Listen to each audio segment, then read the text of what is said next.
Greetings from the Black Hills, now turning white slowly. South Dakota, United States of America. Stan Gibilisco here with another little thank you note, this time to Russia. It's a little bit belated, but a few years ago, couple years ago now I think, my book Alternative Energy Demystified came out in Russian, published in Russia. It's a hardcover edition.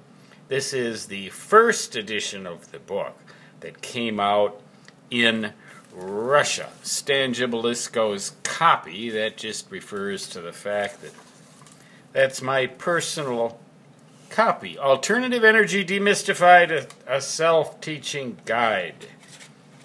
And I don't know exactly what the name of the publisher is, or even the copyright, exact copyright date of it. It's the first edition, so I've revised that since. It's by the way, thank you to Russia for publishing this. I'm always flattered to death, particularly Russia or China, which until recently were kind of enemies of the United States. I should think that by now we've outgrown that. But that's not the point of this video. The point of this video is to express my gratitude to Russia for publishing this book. I note that the artwork, as it appears, is precisely the original artwork that I created. They haven't, except, of course, for the call-outs, which are in Russian, and this entire thing is in Russian. I took Russian in high school as a course, Russian language. That was way back, starting in junior high school in I believe it was 1967, when I was in 7th or 8th grade. I don't remember when they started us. A lot of people chose Spanish, and in retrospect, sometimes I wish I'd done that. There was also German, French, and Russian were offered. And I went for Russian, just thinking, well, someday, you know, I might like to actually go to Russia. I haven't done that yet. I doubt now I ever will. I'm not really able to travel very much with certain problems that I have.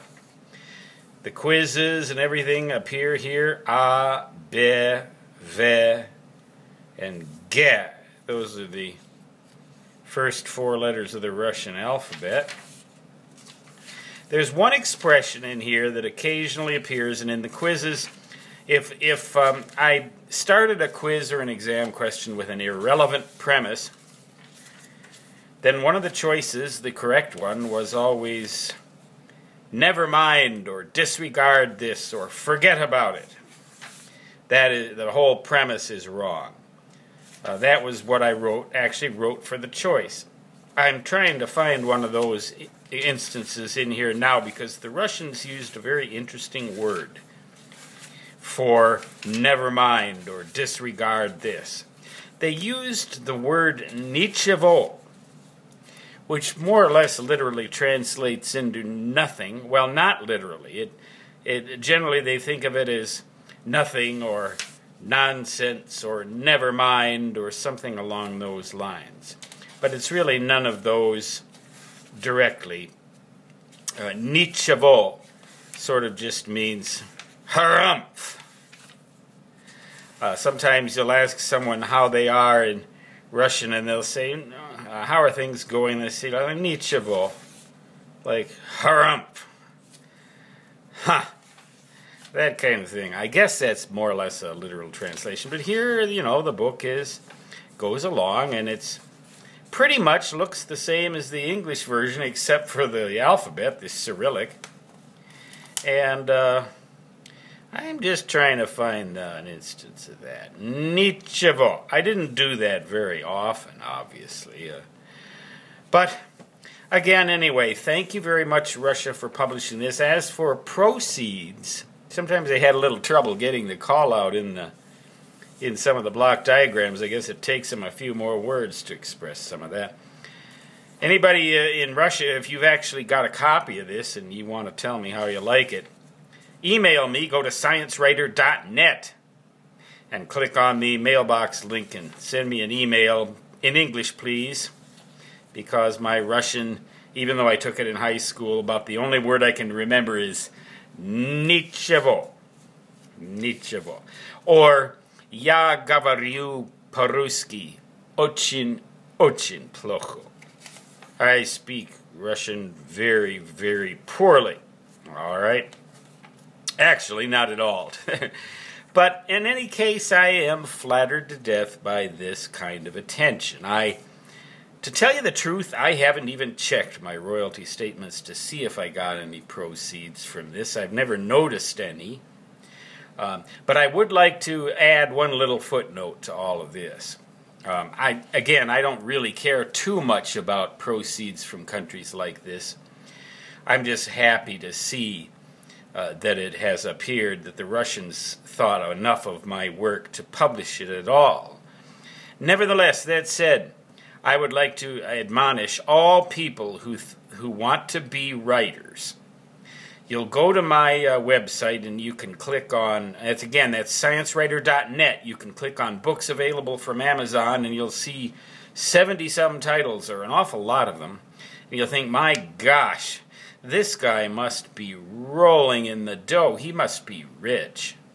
Well, the fact of the matter, I've been at this racket since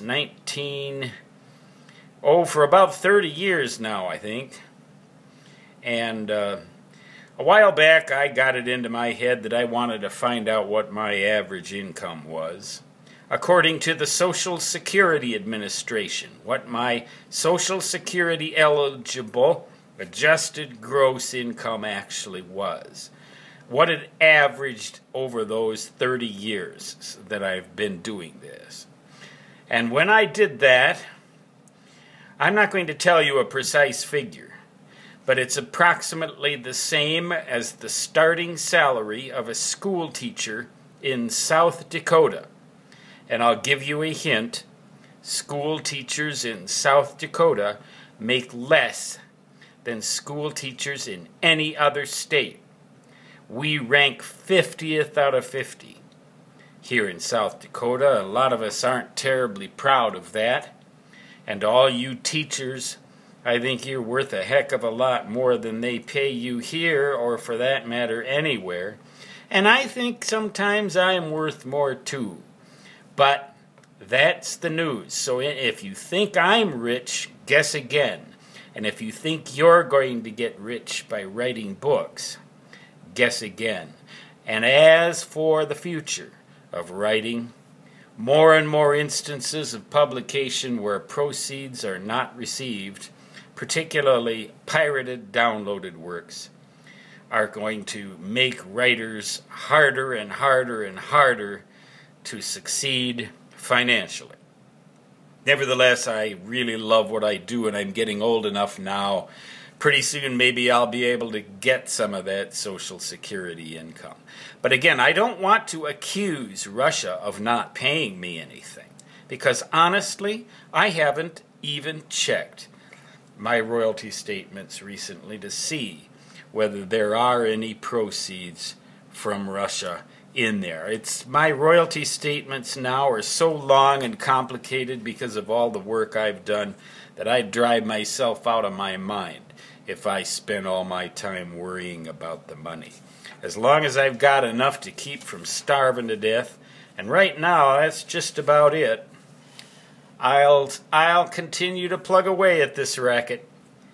That artwork exactly the way that I created it, except for the call-outs. A hardcover edition, fine-looking book, fairly small in size, about 9 inches by maybe 7 inches wide, 9 inches high by 7 inches wide.